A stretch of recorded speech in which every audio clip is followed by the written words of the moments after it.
भारत आणि पाकिस्तानच्या दरम्यान युद्धजन्य परिस्थिती निर्माण झाली त्यानंतर राज्यातील सर्व मंदिरांमध्ये फुलहार प्रसादासह सगळ्याच गोष्टींवर बंदी घालण्यात आली आणि तेव्हापासून ही बंदी कायम आहे।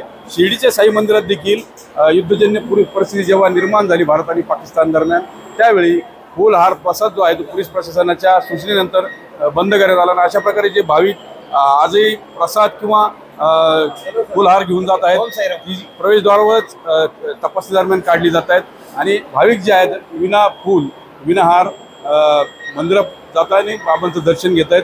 खरं तर ग्रामस्थांचं जे व्यावसायिक आहेत त्यांची देखील मागणी आहे की फुलहार प्रसाद जे आहे ते पूर्ववत सुरू करावेत, मात्र अद्यापही बंदी हटवण्यात आलेली नाही। त्यासोबत जे फूल विक्रेते आहेत किंवा जे फूल उत्पादक शेतकरी आहेत त्यांना देखील मोठ्या नुकसानीला सामोरं जावं लागतंय। त्यामुळे पुन्हा एकदा फुलहार आणि प्रसाद सुरू करावे अशी मागणी जी आहे ती सातत्यानं पुढे येत आहे। गेल्या महिनाभरापासून ही बंदी जी आहे ती अद्यापही उठलेली नाही। आता साईबाबा संस्थान काय निर्णय घेतं याकडे सर्वांचं लक्ष लागलं आहे। खरं तर उच्च न्यायालयाच्या निर्देशानंतर पुन्हा एकदा फुलहार प्रसाद जे होते ते सुरू करण्यात आले होते। कोविडच्या काळादरम्यान पूर्ण बंदी जी होती ती फुलहार प्रसादावर होती। आता देखील पुन्हा एकदा फुलहार आणि प्रसाद सुरू करावेत अशी मागणी होत आहे। मनोज गाडीकर, TV9 मराठी, शिर्डी, अहिल्यानगर।